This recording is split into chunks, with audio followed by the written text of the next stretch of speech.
Time for another check-in with State Representative Tacky Chan of Quincy for our weekly Tacky Talks. Hey, Tacky, how are you? Hey, Joe, good to see you. We had a week off because of scheduling issues, but it's always great to be back, despite the fact all of us are very busy, as you are as well. And I'm sure our entire audience is busy as we finish the season on school and vacation in the start of summer's already begin. And sure everybody got lots going on as the weather gets warmer. Yeah, actually, start out with some fun stuff. I saw you at the Flag Day Parade. It looked like you were enjoying yourself. Yeah, actually, a pretty good time. The weather was perfect. Didn't get beat on the sun too hard. Wonderful crowd out there. Again, we have some great volunteers, and city did an incredible job on parks and police, and bring fire and bring all these different organization and bands and clowns and different trucks, and of course, always the Boy Scouts, the Girl Scouts, and all the different sports teams. Their kids marched, and it was a wonderful time had by all. So. For those who know, I actually live right across from Black Creek Marsh. So I don't have to stick around for the fireworks. You get a front row seat. My entire adult life since 1978, we've been looking at fireworks across the marsh. Yeah, they were spectacular too. Also noteworthy is Quincy Asian Resources marked their 20th anniversary celebration actually the night before the parade. Yeah, it was a busy weekend, obviously, and it's a 20th anniversary, even though it's technically its 21st year, but because of COVID, we had to push it out. But it is remarkable for an organization to go this long, especially in human services where the margins are thin and money is tight. And that night I reminded folks, this organization started in 2001, which is the year of 9/11. Then we had the dot-com bust right after, and then you followed by the '08 recession and now COVID, and overcome a lot of different economic areas and challenges, because not-for-profits aren't the same as private business, how they raise money, and when there's no money to be raised, it can be very hard. But the August moon's on August 21st, one of the signature events coming up, and but it was also great to see community leaders get recognized, and of course the scholarship award winners for the high school kids. Yeah, of course, Corey's mission has expanded dramatically since it was first started, and they really reach out beyond the borders of Quincy now and beyond the Asian population as well. Yes, it's an immigrant-based organization.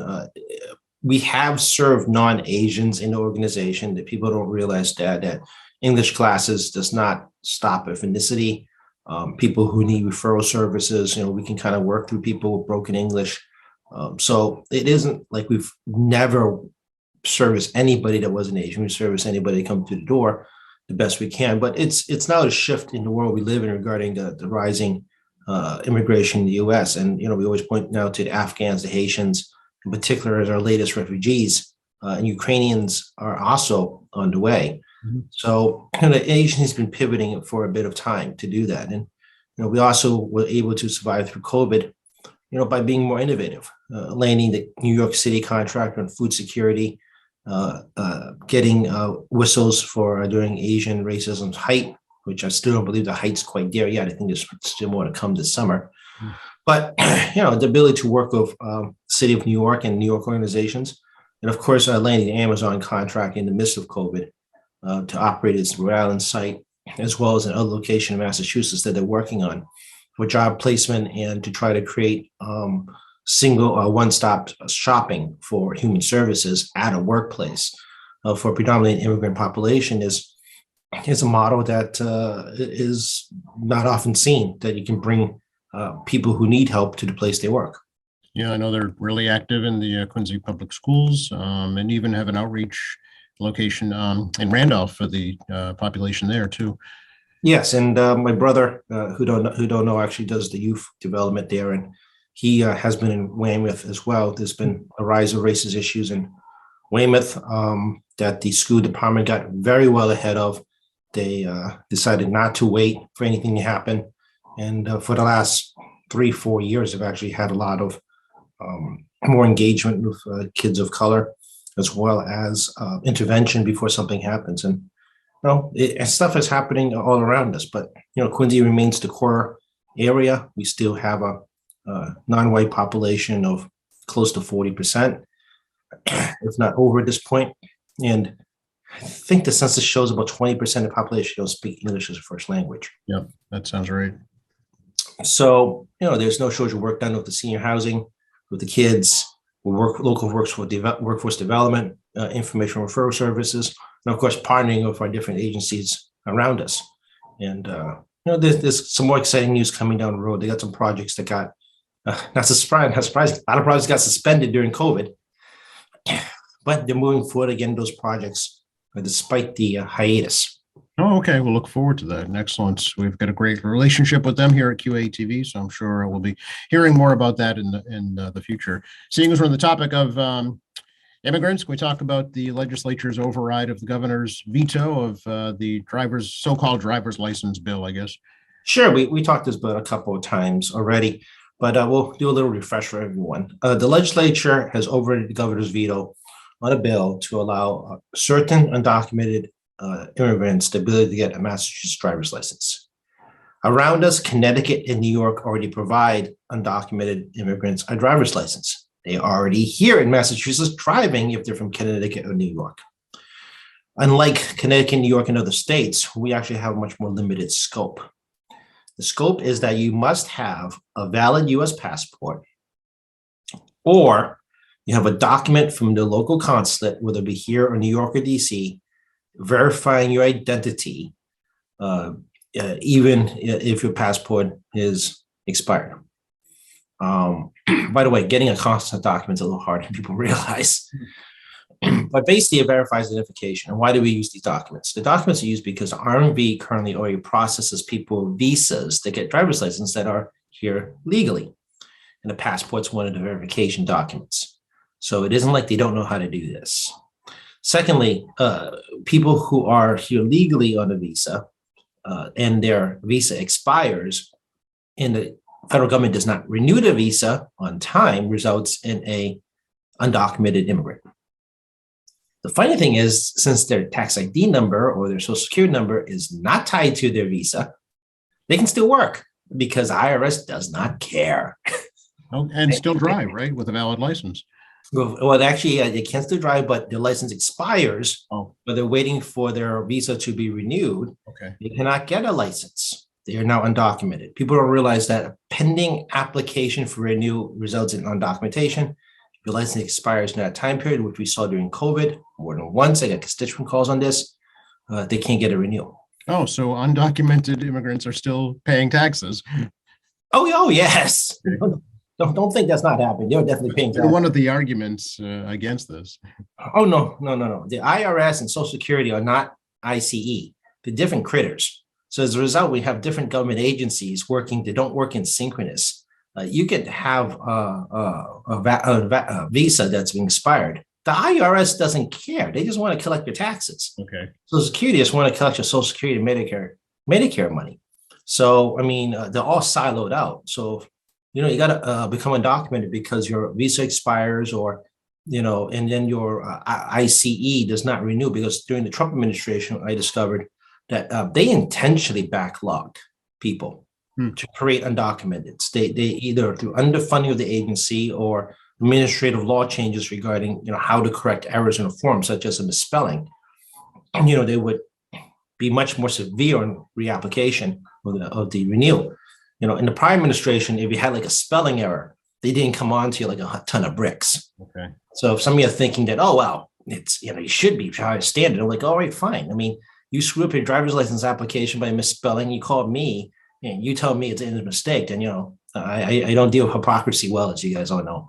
So, I mean, if you feel that a small error is something the government should be able to address, unless it's like, like a document that has been, signed, sealed, and sworn over testimony where they should have been shouldn't be a spelling mistake to begin with.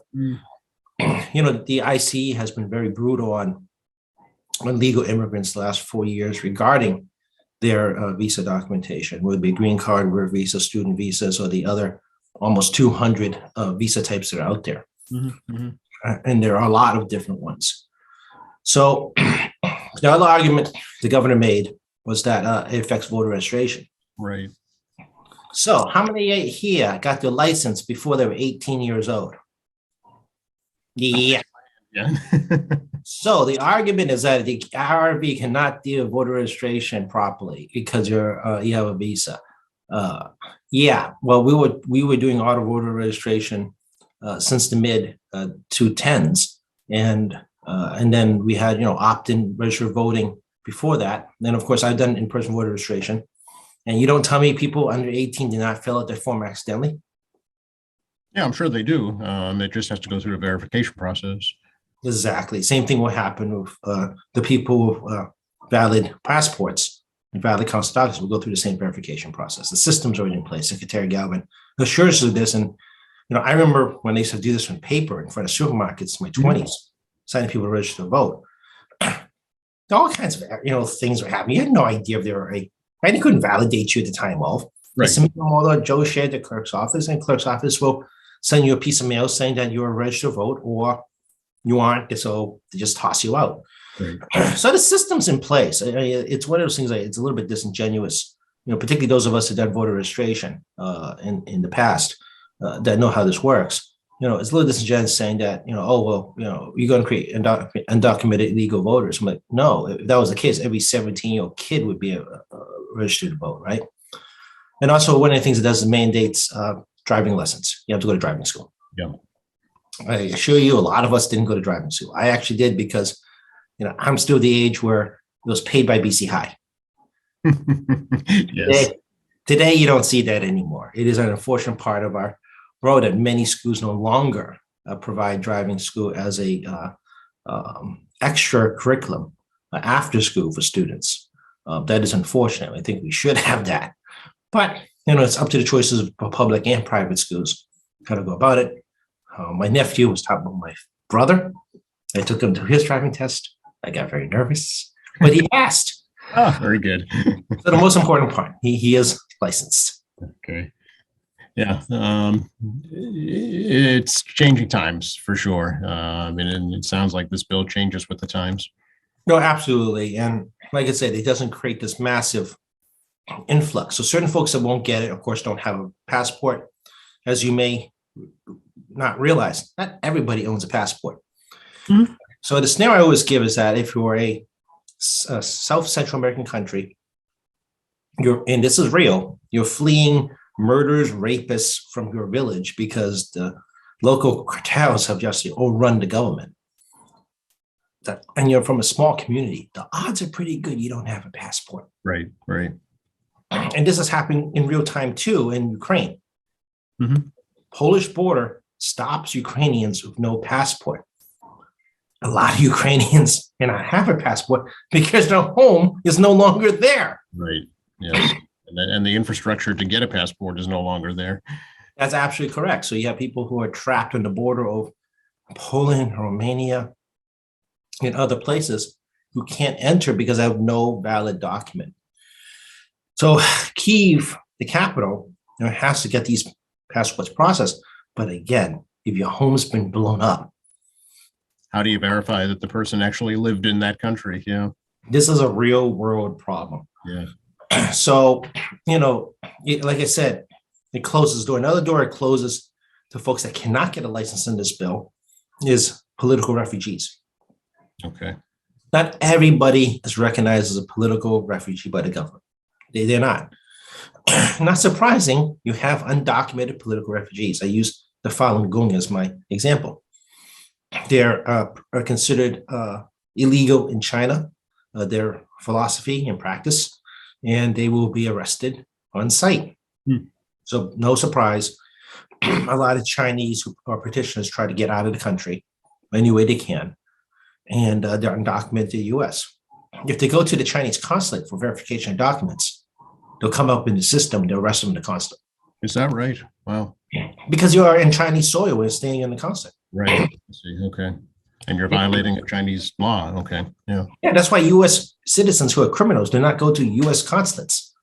Right. Because so if you're like they'll be arrested there. Yeah. If you're wanted in the U.S. and you go to France and you go to the French U.S. consulate in France, they're going to arrest you. Right. It's walking into your neighborhood courthouse. Pretty much sums it up. Yeah. So that's kind of how that works. So, I mean, certain political refugees or people who practice certain philosophy or faiths, who are here undocumented that cannot get asylum for whatever reasons or Okay. cannot get asylum quickly, will find themselves also unable to get a driver's license. They can't get driver's license either. So the Okay. scope is actually very limited. There is I'm sure you're aware, a Republican effort underway to upend this. We'll see where that goes. Yeah, not the first time we've had valid questions to overturn the legislature's decision. Some of them have been valid. For example, they actually are able to overturn the sales tax on alcohol. They overturned that, the voters. They prevented the cost price index to the gas tax. They, but on the flip side, the voters also upheld transgender civil rights. That's right. Yep. So the voters have upheld laws as well that the voters feel are valid. Let's talk a little bit. We're talking about voting. Let's talk about the voting bill that was passed. Well, the voting bill is out of conference committee. I think it's going to be on the docket today. Ooh, okay. So the House should take it up first. And basically, it's what you've already got. I mean, we didn't really do anything expansive. We changed the voter registration deadline from 20 days from election to 10 days to election. So we shorted it by 10 days. But otherwise, pretty much everything you've been doing for 2 years is pretty much going to be the same. You can vote by mail, have to get the form, the specific deadlines. Again, early voting has been codified. You've all been used to this, voting during the weekdays at a designated location by a city or town, and then at least one weekend day designated by a city or town. And then one new thing we put in there, which is kind of new, kind of not new, is municipalities can choose whether or not they want to do mail-in voting. Oh, okay. So this is an issue of administrative costs. So if your city or town decides that, we like to do this by mail-in voting, they can do that on their own. But people who live in towns, obviously you have spring elections, not November, and September, November elections. So you guys have spring elections in towns. And, it may actually help turnout, actually. Those who watch some town elections notice the town turnout is actually pretty small. So it's no real change, guys. You've been doing this for a couple of years already. It's same as always regarding early voting, in person, mail-in voting, as well as the registration deadline. So, but we didn't do a number of things that was in the Senate bill that includes same-day voting registration. We did not do that in any form, and that was the one that was actually particularly contentious. Yep. So yeah, I don't think it's on its way, and I honestly think that 2 years of voting the way we've been doing, I think people got comfortable with it. Honestly, people tell me they like doing it. And I heard someone to me just did not say they like doing it. And the city clerk, particularly in Quincy, has done a remarkable job. Nikki and the folks down there has done an incredible job on implementation. First year is always rough, but once they iron out the edges after the primary, November was easy the first during the 2020 COVID year. Yeah, they had a great relationship with the post office, actually. So they were able to take the mail-in ballots before they headed into Boston and just, keep them in the city. So it just made things faster. No, absolutely. U.S. Postal Service, continues to be a very great partner in this. And yeah, I mean, I think people won't see a real difference in terms of how they vote. So it should work out fine. And of course, our traditional overseas ballots for military and people out of country, will still be there anyway. Right. And that changes. And it looks like, I don't know, but the governor hasn't voiced any big concerns about it that I've heard. So it looks like he probably would sign it if it passed. I would think so. Like I said, it's other than the voter registration, they change in terms of the deadline shift, reducing by 10 days. It's pretty much the same stuff we've been doing. Right. Sales tax holiday has been set. Yeah, August 14, 15, is it? Yep. So under the law, the legislature has to pass a resolution setting a sales tax holiday, I believe, before end of June. So if we didn't, the governor's office through administration and finance would set the date. So the legislature has been relatively on time on getting this done. And, we'll suspend the sales tax for 2 days. I think we've been doing this so long, everybody knows the drill at this point. No cars, no boats, no cigarettes, No alcohol. no alcohol. no taxes, gambling, no lottery. I mean, it's anything under $2,000 is a single unit item. So, I mean, obviously, no huge ticket items. You can't buy, $7,000 fur coat that you're looking for. But again, Massachusetts sales tax only applies to non-essential goods. So, like food isn't taxed. That is wholesale packaging, meaning you didn't buy individually wrapped packages like a candy or something, but you buy a head of lettuce. Yep. It's different packaging. And certain things like periodicals are not taxed. So, they're you have a lot of things in the state that are unlike other states where they literally tax everything. But it's a good chance for people to get to end of summer shopping, pre-school start shopping, take advantage of clearance sales, perhaps as we head into the months of August. And yeah, it's a big weekend for like electronics and appliances and furniture, stuff like that. you might get a very good deal, actually. People maybe who watches the market has noticed that Target and other big retail stores have taken a huge drop in stock. Yes. And the reason is because they can't move inventory. A combination of inflation and inconsistent supply has kind of screwed this up for them. So when you're doing retail and restaurants and other businesses that service people, you buy based on projected demand. Mhm. You don't buy more than you need because that's just losing money. Well, because of how things have been moving around the world, it hasn't moved on time. Right. So With a whole lot of stuff. it results in a whole lot of stuff that's out of the projected season of purchases. Plus, you throw in inflation, and of course, people have different comfort levels in shopping in COVID, Right. and of course, the impact of online delivery has really impacted conventional retail, especially including giant retail. So you may be seeing some sales through the summer as they evaluate their inventory and decide they need to get things off the shelf. And I know supply chain, we talk about, is always still inconsistent, especially in the retail world. But from their standpoint, given how things are working and inconsistencies, the best thing to do is unload what they got quick, Right. clear shelf space. It's cut your losses, basically, is what they're doing. Yeah. Yeah, and then get ready for the next season because, like in clothes, you buy per season. You don't want to buy down jackets in the summer. Right. And those are things you get in the fall. So they're all right now scrambling to deal with this movement of goods out of their stores to ensure that they have the proper stuff when the season arrives. And there's still no guarantee that's going to work out. It's true. They don't know. Yeah. Yeah, I mean, the third biggest port in the world is in Shanghai. It's the second biggest port. It's one of the biggest ports, and they've been on and off through COVID. Right, and you've seen the California ports and the New York ports all gummed up because of just people trying to get in and out stuff quickly. But then you have co-infection, you have shortage of workforce, you have container problems because you don't have enough containers. Of course, the price of fuel is ginormous now, as you all know, which adds to shipping cost issues that weren't anticipated in the middle of shipping processes. It's a lot of things going on at once.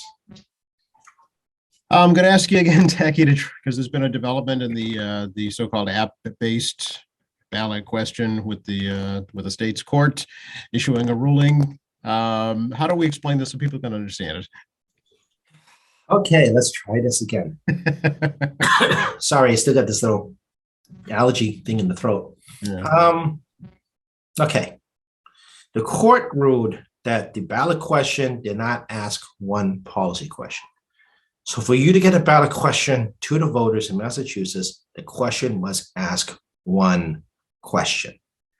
For example, would you like to change ice cream from chocolate to vanilla? One question. However, you can actually include that in that question, changing chocolate to vanilla, the process involved with how to exchange the ice cream one for the other. So for example, we're going to exchange chocolate for vanilla. In that process, we're going to pay the people who have chocolate ice cream inventory over, $1 extra, and then we're going to create a new procurement process for vanilla. That sounds like more than one question, but it's not. It's addressing how to deal with that one question, right? So I'm exchanging one item, chocolate for vanilla, but I create a process on how to do it. that is still considered a single question by the court because it's relevant to the question. Okay. The gig worker ballot question ran afoul in one area, which is interesting. It asked two questions. Question one is the definition of independent contractor that the Uber Lyft guys want to create. Second question is to shield the company from all liability from that independent contractor. That's where they ran afoul. Because what they did was that they created a definition for an employee to not be an employee. Mm. And they created a definition for an employer to receive a different benefit. Two different questions. Okay. Well, yeah, now you understand where I'm going here. Two different. Yeah. The paper tries to explain it, but my example is much more vivid. Yes, I agree. So because there's a mechanism here to address creating an independent contractor, but there's also a separate mechanism that shields the employer from all, the employer from all actions of the independent contractor or the contractee from the action of the independent contractor. Those are separate issues. And the court's logic is this. You may like the idea of the independent contractor definition change. You may not like the idea of the contractee, the employer, having zero liability. Right. Yeah, but you don't get the chance in that question to choose.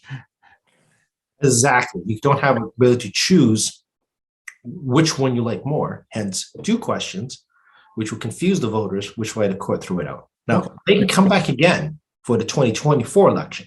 Mm-hmm. They would have to start over a signature process this fall.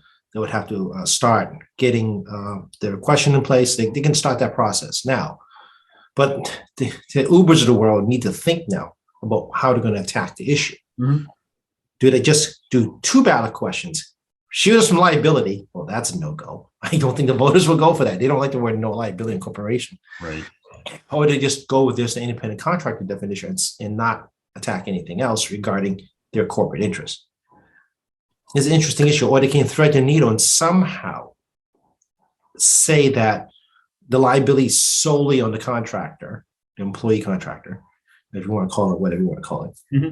on the employee / contractor's action. But how do you thread that in a manner where you can't sue the employer? They're going to have to get more expensive lawyers to figure that one out. Yeah. Some people paying a lot more money than I am are now in charge of figuring out how to thread that needle. Right. So United did two ballot questions this year on the ballot box. One is the expansion of retail alcohol licenses to allow more beer and wine licenses into more retail places, basically doubling what you see today. And then the other one is the so-called Delta Dental one, which addresses the reimbursement rates for dentists. Again, you need to get a dentist insurance person to talk to you. Mm-hmm. But basically, creates a mechanism to ensure that you can get proper healthcare coverage by ensuring that your dental coverage is covered. Not a lot's been talked about with that question, actually. I haven't heard much. It's a little bit of a nuanced question because when we're talking about reimbursement rates and insurance, people's first instinct is that, well, I'm paying the doctor or the healthcare facility or the dentist or whomever, right? But it's not. You're paying for the services of the individual plus materials. Mm-hmm. That's the part people tend to not realize. You're paying for materials, particularly in dentist offices where you're not just paying for the service of the dentist. You're paying for, the crown, the replacements on your teeth, the various fillings. That's wrote into the price of the reimbursement. So it isn't like it's separately inventoried. Mm-hmm. Yeah. But the insurance companies, dictate through negotiation, but if they're big enough, they don't have to negotiate, the reimbursement rates for different products, which means that if they don't change the reimbursement rates to the doctors and dentists and other groups, the price of product goes up, even though labor doesn't rise. The healthcare office, the doctor, dentist loses money. Yep. Because they have to make up that difference, right, in order to provide that service. Yeah. And they don't have ancillary ability to make other money. It's not like they're selling pizza on the side here. Right. Yeah.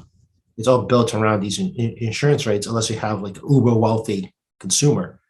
The patient's like bleeding money. They can just drop whatever. Oh, right. Yeah. I see what you're saying. I have $1 billion. It doesn't matter, right? I mean, most of us don't have that. So there's a bit of a nuanced, a little more complicated for people to understand because most of us don't deal with understanding what our insurance actually pay for, nor do we know or have a strong interest in how my healthcare provider is getting paid. Yeah, no, it's true. I mean, all we care about as consumers is that it got paid by somebody else, not us. Yeah, so this one's going to be a hard ballot question to explain to folks. Yeah. I'm surprised the insurance industry hasn't started a lobby against this. I haven't seen anything about it. No, just wait. Delta Dental and the other insurance companies are not cheap when they want to keep their reimbursement rates down, because if they keep it down, they save money or they make money Right. versus actually paying your dentist doctor, plus fair costs for the rising cost of materials, as well as their labor costs, which again can impact you as a customer, because the more insurance picks up, the less they have to try to get out of you as a person. Yeah, yeah. I know we're coming up against time, Tacky, but before we went on this morning, we talked a little bit about the Fed just raising the short-term key interest rate and how that might impact the state. Yeah, housing prices will not likely go down a lot because we have a shortage. So that's demand's there, shortage, price stays pretty high, but it's going to impact how many people can get will get loans, because we see doubled interest rate on buying homes. The same thing as the cars and other things. Those on credit cards already pay a ridiculous high interest rate. If you're paying late, it's just going to make it worse. If you're on any kind of variable rate, it's going to just add cost.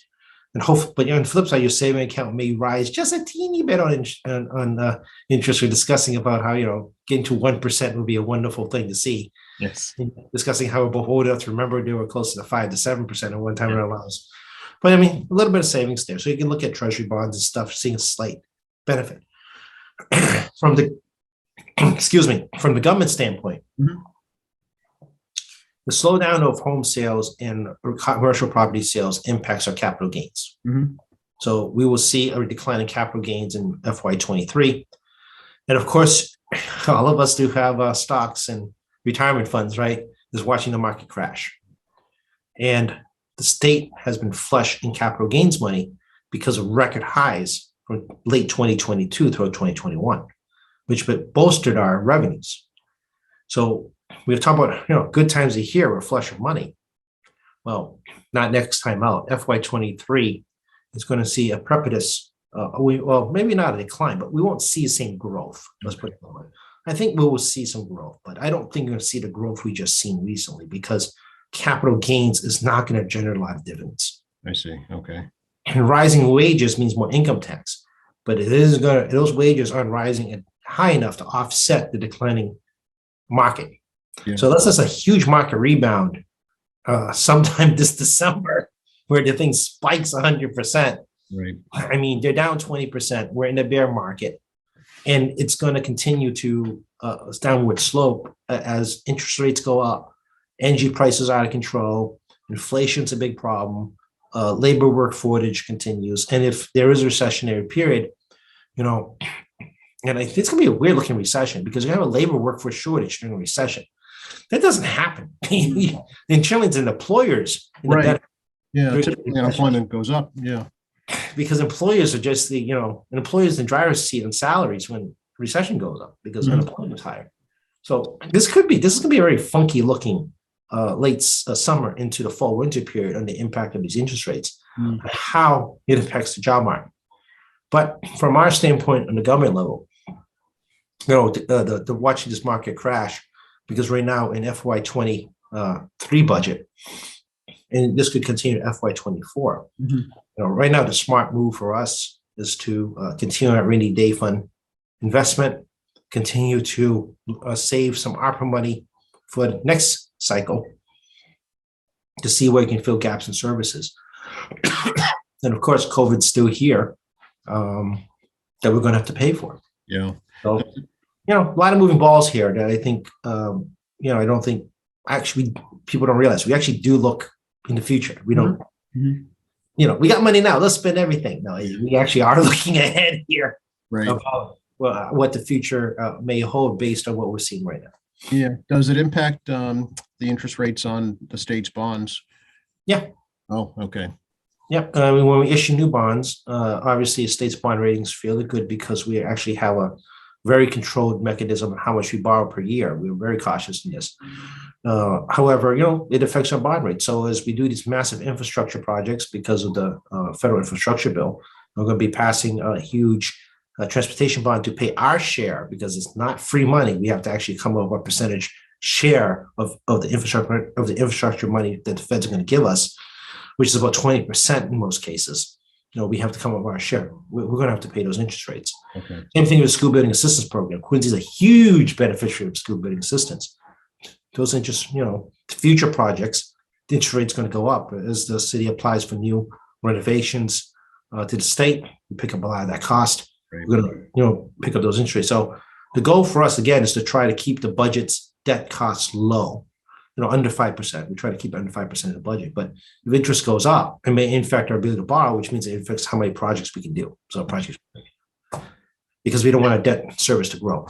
So future Ways and Means chairs, which will probably still be the same ones as far as I'm aware of, we're going to have to make those hard decisions with administration of finance and new governor's administration, but how much they want to absorb more debt in the budget because of the rising cost of interest, or we're going to have to decline the number of projects to try to keep our debt service low. It's going to be a real, the math is going to be very intricate for administration of finance and Ways and Means moving forward in the next fiscal cycle. All right, so there'll be plenty to talk about next time. There's always plenty to talk about, Joe. It's, I'll sit around and talk about recipes if you want. Maybe next time. Cooking with Tacky. Good time to get a place to get a hold of you.